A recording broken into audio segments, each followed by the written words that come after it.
Hello everyone, welcome back to my channel. ನಾನಿಲ್ಲಿ ನಮ್ಮ ಅಮ್ಮನ ಮನೆಗೆ ಬಂದಿದ್ದೀನಿ. ಸೊ ಇಲ್ಲಿ ನನಗೆ ಒಂಥರ ಕಂಫರ್ಟಬಲ್ ಅಂತಾನೆ ಹೇಳ್ಬೋದು. ನಾನು ಬೆಂಗಳೂರಲ್ಲಿ ಇದ್ದಾಗ ಸ್ವಲ್ಪ ಅದು ಇದು ಕೆಲಸಗಳ ಮಧ್ಯೆ ಮಾಡ್ತಾ ಇರ್ತಿದ್ದೆ. ಸೊ ಇಲ್ಲಿಗೆ ಬಂದ್ಮೇಲೆ ನಾನಂತೂ ತುಂಬಾ ಫ್ರೀ ಆಗಿದ್ದೀನಿ. ಒಂದು ಕೆಲಸನೂ ಮಾಡೋದಿಲ್ಲ. ನಾನು ಮನೆಗೆ ಬಂದ್ರೆ ಹೆಣ್ಮಕ್ಳಿಗೆ ಸ್ವಲ್ಪ ಫ್ರೀ ಮತ್ತೆ ರೆಸ್ಟ್ ಸಿಗ್ಬೇಕು ಅಂತಂದ್ರೆ ಅದು ಅಮ್ಮನ ಮನೇಲಿ ಸಿಗುತ್ತೆ. ಅದಕ್ಕೋಸ್ಕರ ಒಂದೆರಡು ದಿನ ಇದ್ಬಿಟ್ಟು ಹೋಗೋಣ ಅಂತ ಬಂದಿದ್ದೀನಿ. ಹಾಗೆ ನನ್ನ ತಂಗಿ ಪಾಪುನು ಕೂಡ ನೋಡಿರ್ಲಿಲ್ಲ, ತುಂಬಾ ದಿನಗಳಾಗಿತ್ತು. ಹಾಗೆ ನೋಡ್ಕೊಂಡು ಹೋಗೋಣ ಅಂತ ಒಂದೆರಡು ದಿನ ಇದ್ಬಿಟ್ಟು ಹೋಗೋಣ ಅಂತ ಬಂದಿದ್ದೀನಿ. ಸಾತ್ವಿಕ್ ನೋಡಿದ್ರೆ ಬೆಳಿಗ್ಗೆ ಟಿಫನ್ ಮಾಡ್ದೇನೆ ಇವಾಗ ಒಂದು ಬನಾನಾ ಕೊಡು ಅಂತ ಇಸ್ಕೊಂಡು ಬನಾನಾ ತಿಂತಿದ್ದಾನೆ. ಅಮ್ಮ ಅಂತೂ ಕೇಳಂಗೆ ಇಲ್ಲ. ಅವ್ನು ಹೇಳ್ದಂಗೆ ಕೇಳ್ಕೊಂಡು ಅವ್ರಿಗೆ ಏನ್ ಇಷ್ಟ ಆಗುತ್ತೋ ಅದನ್ನೇ ತಿನ್ಸ್ಕೊಂಡು ಇರ್ತಾರೆ. ನಾನಿಲ್ಲಿ ಅವನ್ಗೆ ಊಟಕ್ಕೆ ಪ್ರಿಪೇರ್ ಮಾಡ್ಕೊಂಡು ಕಾಯ್ತಾ ಕೂತಿದ್ದೆ. ಅವ್ನು ನೋಡಿದ್ರೆ ಬನಾನಾ ತಿನ್ಕೊಂಡು ಗೊಂಬೆ ಜೊತೆ ಆಟ ಆಡ್ಕೊಂಡು ನಾನು ಊಟನೇ ಮಾಡಲ್ಲ ಅಂತ ಕೂತಿದ್ದಾನೆ. ಇಲ್ಲಿ ಗೊಂಬೆ ಜೊತೆ ಆಟ ಆಡ್ಕೊಂಡು ಸ್ವಲ್ಪ ಹಾಗೆ ತಿನ್ನಿಸ್ತಾ ಇರ್ತೀನಿ. ಸಾತ್ವಿಕ್ ಊಟ ಮಾಡೋದಕ್ಕೆ ಇಷ್ಟೊಂದು ಹಠ ಮಾಡ್ತಾನೆ ಇರ್ಲಿಲ್ಲ ನಾವು ಬೆಂಗಳೂರಲ್ಲಿ ಇದ್ದಾಗ.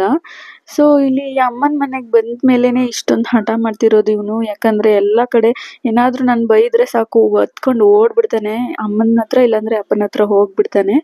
ಮತ್ತೆ ಇಲ್ಲಿಗೆ ಬಂದ್ರೇನೆ ಹಠ ಜಾಸ್ತಿ ಆಗ್ಬಿಡುತ್ತೆ ಅವನಿಗೆ. ಇಲ್ಲಿ ಚೆನ್ನಾಗಿ ಆಟ ಆಡ್ಕೊಂಡಿರ್ತಾನೆ, ಮತ್ತೆ ಓಡಾಡ್ಕೊಂಡಿರ್ತಾನೆ.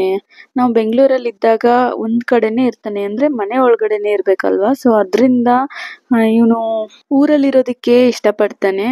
ಬಟ್ ನಮ್ಗಂತೂ ಜಾಸ್ತಿ ದಿನ ಇರಕ್ಕಾಗಲ್ಲ, ಇದ್ರೆ 1 ವೀಕ್ ಇರ್ತೀವಿ ಅಷ್ಟೇನೆ. ಇವತ್ತು ಬೆಳಿಗ್ಗೆ ಟಿಫನ್ನ ಅಮ್ಮ ಏನ್ ಮಾಡ್ತಿದ್ದಾರೆ ಅಂತ ನೋಡ್ಕೊಂಡ್ ಬರೋಣ. ಇವತ್ತು ಶೇಂಗಾ ಚಟ್ನಿ ಮಾಡ್ತಾ ಇದ್ದಾರೆ, ಜೊತೆಗೆ ರೊಟ್ಟಿ ಕೂಡ ಮಾಡ್ತಾ ಇದ್ದಾರೆ.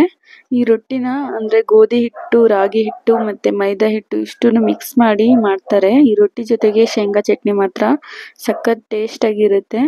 ಕಡಲೆ ಬೀಜನ ಈ ತರ ಮೊದಲು ಫ್ರೈ ಮಾಡ್ಕೊಳ್ಬೇಕು. ಜಾಸ್ತಿ ಫ್ರೈ ಆಗ್ಲಿಲ್ಲ ಅಂತಂದ್ರೆ ಅದು ಸಿಪ್ಪೆನೆ ಬಿಡೋದಿಲ್ಲ, ಹಾಗೆ ಹಸಿ ಇರುತ್ತೆ. ಅವಾಗ ಚೆನ್ನಾಗಿರೋದಿಲ್ಲ. ಈ ತರ ಜಾಸ್ತಿ ಫ್ರೈ ಮಾಡ್ಕೊಂಡಿದ್ರೆ ನಮ್ಗೆ ಟೇಸ್ಟ್ ಕೂಡ ಚೆನ್ನಾಗಿರುತ್ತೆ, ಡ್ರೈ ಆಗಿರುತ್ತೆ. ರೊಟ್ಟಿ ಜೊತೆಗೆ ಮಾತ್ರ ತುಂಬಾನೇ ಟೇಸ್ಟ್ ಆಗಿರುತ್ತೆ. ಶೇಂಗಾ ಚಟ್ನಿ ಮಾಡೋದಕ್ಕೆ ನಾನಿಲ್ಲಿ ಕೊತ್ತಂಬರಿ ಸೊಪ್ಪು, ಮೆಣಸಿನಕಾಯಿ ಮತ್ತೆ ಬೆಳ್ಳುಳ್ಳಿ, ಅಂದ್ರೆ ನಾನ್ ಮಾಡ್ತಾ ಇಲ್ಲ, ಇದನ್ನ ನಮ್ಮಮ್ಮ ಮಾಡ್ತಾ ಇದ್ದಾರೆ, ನಾನು ಹೇಳ್ತಾ ಇದ್ದೀನಿ ಅಷ್ಟೇನೆ. ಮತ್ತೆ ರೊಟ್ಟಿಗೂ ಕಲಸಿ ಇಟ್ಟಿದ್ದಾರೆ ಹಿಟ್ಟನ್ನ. ಇಲ್ಲಿ ರಾಗಿ ಹಿಟ್ಟು ಮತ್ತೆ ಗೋಧಿ ಹಿಟ್ಟು, ಮೈದಾ ಹಿಟ್ಟು ಮೂರನ್ನು ಮಿಕ್ಸ್ ಮಾಡಿ ಇಟ್ಕೊಂಡಿದ್ದಾರೆ ಸೈಡಲ್ಲಿ. ಪ್ಯೂರ್ ರಾಗಿ ಹಿಟ್ಟಾದ್ರೂ ತುಂಬಾನೇ ಚೆನ್ನಾಗಿರುತ್ತೆ, ಬಟ್ ಮಿಕ್ಸ್ ಮಾಡಿ ಮಾಡಿದಾಗ ಇನ್ನೂ ಚೆನ್ನಾಗಿರುತ್ತೆ ಅಂತ ಹೇಳ್ಬಿಟ್ಟು ಮಿಕ್ಸ್ ಮಾಡಿದ್ದಾರೆ. ಮತ್ತೆ ಚಟ್ನಿಗೆ ಸ್ವಲ್ಪ ಹುಣಸೆ ಹಣ್ಣನ್ನ ಸೇರಿಸ್ತಾ ಇದ್ದಾರೆ. ಶೇಂಗಾ ಚಟ್ನಿ ಮಾಡಿದ್ರೆ ಸ್ವಲ್ಪ ಹುಳಿ ಬಿದ್ರೆ ತುಂಬಾನೇ ಚೆನ್ನಾಗಿರುತ್ತೆ. ಚೆನ್ನಾಗಿ ಫ್ರೈ ಆಗಿರುವಂತಹ ಈ ಕಡಲೆ ಬೀಜನ ಸಿಪ್ಪೆ ಬಿಡಿಸ್ಕೊಳ್ತಾ ಇದ್ದಾರೆ ಇವಾಗ. ನೋಡಿ ಎಷ್ಟು ಚೆನ್ನಾಗಿ ಬಿಡ್ತಾ ಇದೆ. ಅದು ಚೆನ್ನಾಗಿ ಫ್ರೈ ಆದ್ರೆ ಈ ತರ ಬಿಡುತ್ತೆ. ಫ್ರೈ ಆಗ್ಲಿಲ್ಲ ಅಂತಂದ್ರೆ ಅದು ಸಿಪ್ಪೆನೆ ಬಿಡೋದಿಲ್ಲ, ತುಂಬಾ ಕಷ್ಟ ಆಗ್ಬಿಡುತ್ತೆ. ಇವಾಗ ನೋಡಿ ಚೆನ್ನಾಗಿ ಬಿಡ್ತಾ ಇದೆ ಸಿಪ್ಪೆ ಎಲ್ಲ. ಕಡಲೆ ಬೀಜ ಬಿಸಿ ಇದ್ದಾಗ ಇದ್ರ ಸಿಪ್ಪೆ ಬಿಡೋದಿಲ್ಲ, ಸ್ವಲ್ಪ ಹೊತ್ತು ಆರಿಸ್ಬಿಟ್ಟು ಅದನ್ನ ಸಿಪ್ಪೆ ಬಿಡಿಸಿದ್ರೆ ಚೆನ್ನಾಗಿ ಬಿಟ್ಕೊಳ್ಳುತ್ತೆ. ಮತ್ತೆ ಇಲ್ಲಿ ಸಾತ್ವಿಕ್ ಅಪ್ಪನ್ನ ಕರ್ಕೊಂಡು ಸುತ್ತಾಡಕ್ ಹೋಗೋಣ ಅಂತ ಕರ್ಕೊಂಡು ಹೋಗ್ತಾ ಇದ್ದಾನೆ. ಅವನ್ಗಂತೂ ಇಲ್ಲಿ ಬಂದ್ಬಿಟ್ರೆ ಬೈಕಲ್ಲಿ ಹೋಗೋದು, ಬೇಕ್ರಿಗೆ ಹೋಗೋದು, ಈ ಐಸ್ ಕ್ರೀಮ್ಗಳನ್ನ ತಗೊಂಡು ತಿನ್ನೋದು, ಆ ತರ ಮಾಡ್ತಾನೆ ಇಲ್ಲಿಗೆ ಬಂದ್ಬಿಟ್ರೆ. ನಮ್ಮ ಅಪ್ಪನೂ ಅಷ್ಟೇ, ಅವ್ನಿಗೆ ಇಷ್ಟ ಬಂದಂಗೆ ಕೇಳ್ತಾ ಇರ್ತಾರೆ. ಬೈಕಲ್ಲಿ ಹೋಗ್ಬೇಕು ಅಂತಂದ್ರೆ ಬೈಕಲ್ಲೂ ಕರ್ಕೊಂಡು ಹೋಗ್ತಾರೆ, ಅವ್ನ ಐಸ್ ಕ್ರೀಮ್ ಕೇಳಿದ್ರೆ ಐಸ್ ಕ್ರೀಮ್ನು ಕೊಡಿಸ್ಬಿಡ್ತಾರೆ. ಇವಾಗ ನಮ್ಮ ಅಪ್ಪ ಅಲ್ಲ ಅವನನ್ನ ಕರ್ಕೊಂಡು ಹೋದ್ರು. ನಮ್ಮಮ್ಮ ಕೂಡ ಶೇಂಗಾ ಚಟ್ನಿ ರೆಡಿ ಮಾಡ್ಕೊಳ್ಳೋದಕ್ಕೆ ಅಂತ ಅಂದ್ಬಿಟ್ಟು ಕಲ್ಲಲ್ಲಿ ರುಬ್ಕೊಳ್ಳೋಣ ಅಂತ ಬಂದಿದ್ದಾರೆ. ನಾವು ಕಲ್ಲಲ್ಲಿ ರುಬ್ಬೋದು ಏನಕ್ಕೆ ಅಂತಂದ್ರೆ ತುಂಬಾ ಡಿಫ್ರೆನ್ಸ್ ಇದೆ. ಈ ಮಿಕ್ಸರ್ ಗ್ರೈಂಡರಲ್ಲಿ ನಾವು ಗ್ರೈಂಡ್ ಮಾಡ್ಕೊಂಡು ತಿಂದ್ರೆ ಅದು ಅಷ್ಟೊಂದು ಟೇಸ್ಟು ಇರಲ್ಲ, ಆಮೇಲೆ ಬಿಸಿ ಆಗ್ಬಿಟ್ಟಿರುತ್ತಲ್ಲ ಅದು ಬೇಗ ಕೆಟ್ಟೋಗ್ಬಿಡುತ್ತೆ. ಈ ಕಲ್ಲಲ್ಲಿ ಒಮ್ಮೆ ಟ್ರೈ ಮಾಡಿ, ಆವಾಗ ನಮಗೆ ತುಂಬಾ ಹೊತ್ತು ಅಂದ್ರೆ ಸಂಜೆ ತನಕ ನಮಗೆ ಚಟ್ನಿ ಫ್ರೆಶ್ ಆಗೇ ಇರುತ್ತೆ, ಮತ್ತೆ ಟೇಸ್ಟ್ ಕೂಡ ತುಂಬಾನೇ ಚೆನ್ನಾಗಿರುತ್ತೆ. ಅದರಿಂದ ಅಮ್ಮ ಕಲ್ಲಲ್ಲೇ ಯಾವಾಗಲೂ ಚಟ್ನಿನ ಪ್ರಿಪೇರ್ ಮಾಡ್ಕೊಳ್ತಾರೆ. ಮತ್ತೆ ಈ ಶೇಂಗಾ ಚಟ್ನಿ ಮಾತ್ರ ಕಲ್ಲಲ್ಲಿ ರುಬ್ಕೊಳ್ತಾರೆ. ಮತ್ತೆ ಈ ವಡೆ ಮಾಡ್ಬೇಕಾದ್ರೆ ಮತ್ತೆ ಒಬ್ಬಟ್ಟು ಮಾಡಬೇಕು ಅಂತಂದ್ರೆ ಅವಾಗೆಲ್ಲ ನಾವು ಕಲ್ಲಲ್ಲೇ ರುಬ್ಕೊಳ್ಳೋದು. ನಾವು ಮಿಕ್ಸಿಲಿ ಮಾಡ್ತೀವಿ ಅಂತಂದ್ರೆ ಟೇಸ್ಟ್ ತುಂಬಾನೇ ಚೇಂಜ್ ಆಗಿಬಿಟ್ಟಿರುತ್ತೆ, ಮತ್ತೆ ಬೇಗನೂ ಹಾಳಾಗ್ಬಿಡುತ್ತೆ. ಏನು ಮಾಡಿದ್ರು ಅಷ್ಟೇನೆ. ಅದರಲ್ಲಿ ನಾನು ಕಲ್ಲಲ್ಲಿ ಬೇಡ ಅಮ್ಮ ಟೈಮ್ ಆಗುತ್ತೆ ಅಂತಲೂ ಕೂಡ ಹೇಳಿದೆ, ಬಟ್ ಅವರು ಮಿಕ್ಸಿಲಿ ಮಾಡೋಕ್ಕೆ ಇಷ್ಟ ಇಲ್ಲ ಅವ್ರಿಗೆ. ಈ ಶೇಂಗಾ ಚಟ್ನಿ ಮಾತ್ರ ಕಲ್ಲಲ್ಲೇ ಮಾಡ್ಕೊಂಡು ತಿಂದ್ರೇ ಸಮಾಧಾನ ಅಂತ ಹೇಳಿಬಿಟ್ಟು ಕಲ್ಲಲ್ಲೇ ರುಬ್ಕೊಳ್ತಾ ಇದ್ದಾರೆ. ನಾನು ಕೂಡ ಕಲ್ಲಲ್ಲಿ ರುಬ್ತೀನಿ, ಬಟ್ ನಾನು ಮಾಡಿದ್ರೆ 1 ಅವರ್ ಆಗಿಬಿಡುತ್ತೆ. ಅದಕ್ಕೋಸ್ಕರ ನಮ್ಮ ಅಮ್ಮನೇ ಮಾಡ್ತೀನಿ ಅಂತ ಹೇಳಿಬಿಟ್ಟು ಕಲ್ಲಲ್ಲಿ ರುಬ್ಕೊಳ್ತಾ ಇದ್ದಾರೆ. ಸಾತ್ವಿಕ್ ಅಪ್ಪನ ಜೊತೆ ಒಂದ್ ರೌಂಡ್ ಬೈಕಲ್ಲಿ ಹೋಗಿದ್ ಬಂದ್ಬಿಟ್ಟಿದ್ದಾನೆ. ಬಟ್ ಇಲ್ಲಿ ಅವನು ರುಬ್ಬಕ್ ಬಿಡ್ತಾನ ಬಿಡಲ್ವಾ ಅಂತ ಅನ್ಕೊಂಡಿದ್ದೆ. ಸದ್ಯ ಬಂದು ನನ್ ತೊಡೆ ಮೇಲೆ ಕೂತ್ಕೊಂಡಿದ್ದಾನೆ. ಚಟ್ನಿ ಕಲ್ಲಲ್ಲಿ ಹೇಗ್ ಸವಿತಾ ಇದೆ ನೋಡಿ, ಒಂಥರ ಇದನ್ನ ನೋಡ್ತಾ ಇದ್ರೆ ಮೊದಲಿನ ಹಾಗೆ ಇದ್ಬಿಡ್ಬೇಕು ಅಂತಾನು ಕೂಡ ಅನ್ಸುತ್ತೆ ಅಲ್ವಾ. ನಾನ್ ಚಿಕ್ಕ ವಯಸ್ಸಲ್ಲಿ ಇದ್ದಾಗಿಂದನೂ ಅಷ್ಟೇನೆ ಕಲ್ಲಲ್ಲೇ ರುಬ್ಕೊಂಡ್ ಮಾಡ್ತಾ ಇದ್ರು. ಯಾವ್ದೋ ಮಧ್ಯೆ ಮಧ್ಯೆ ಮಾತ್ರ ಮಿಕ್ಸಿ ಜಾರ್ನ ಉಪಯೋಗಿಸ್ತಿದ್ರು.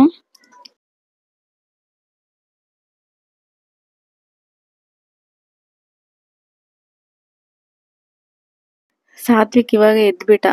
ಅವನು ಅಲ್ಲಿಗೆ ಹೋಗಕ್ ನನ್ಗೆ ನೈಸ್ ಮಾಡ್ತಾ ಇದ್ದಾನೆ. ಏನಂದ್ರೆ ಅಮ್ಮನ ಹತ್ರ ಹೋಗಿ ಕುತ್ಕೋಬೇಕು ಇವಾಗ. ಅವನು ಕಲ್ಲಲ್ಲಿ ರುಬ್ಬೇಕು ಅಂತ ಹೋಗ್ತಿದ್ದಾನೆ. ನೋಡೋವರ್ಗು ನೋಡ್ದ ಸ್ವಲ್ಪ ಸಮಾಧಾನದಿಂದ. ಇವಾಗ ನಾನು ಮಾಡ್ಬೇಕು ಅಂತ ಅನ್ಕೊಂಡಿದ್ದಾನೆ.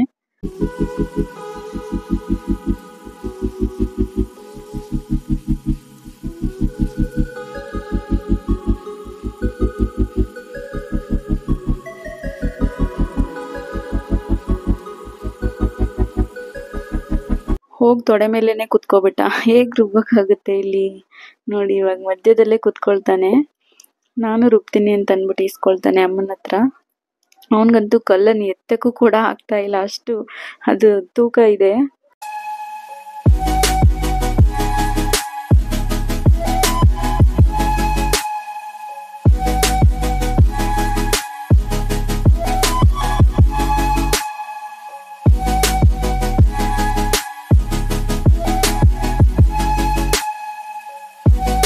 ಸಾತ್ವಿಕ್ ಅಂತೂ ತುಂಬಾ ಖುಷಿ. ನಮ್ಮ ಅಮ್ಮನೇ ಎಷ್ಟೋ ವಾಸಿ ಅನ್ಸುತ್ತೆ ಅವನ್ ಮಾತು ಕೇಳ್ಕೊಂಡು ಪೇಷನ್ಸ್ ಇಂದ ಇರ್ತಾರೆ. ನನ್ಗಂತೂ ಅಷ್ಟು ಪೇಷನ್ಸ್ ಇಂದ ಇರಕ್ಕೆ ಆಗಲ್ಲ.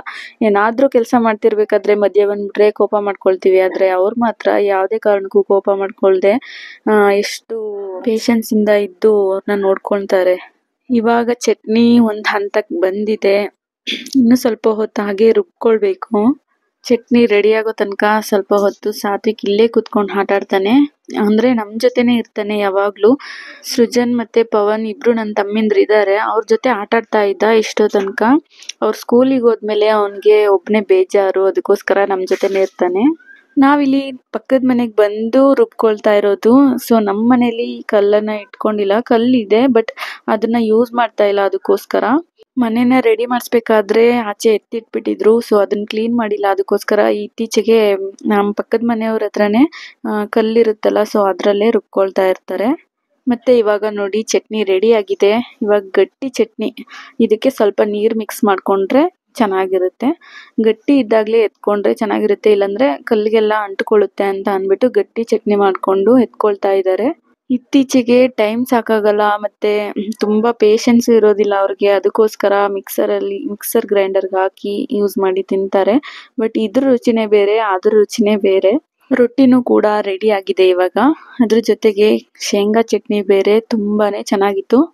ಇವತ್ತಿನ ಹಳ್ಳಿ ಸ್ಟೈಲ್ ಶೇಂಗಾ ಚಟ್ನಿ ನಿಮ್ಗೆ ಇಷ್ಟ ಆಗಿದೆ ಅಂತ ತಿಳ್ಕೊಳ್ತೀನಿ. ಪ್ಲೀಸ್ ಲೈಕ್ ಮಾಡಿ, ಶೇರ್ ಮಾಡಿ, ಸಬ್ಸ್ಕ್ರೈಬ್ ಮಾಡಿ. Thank you.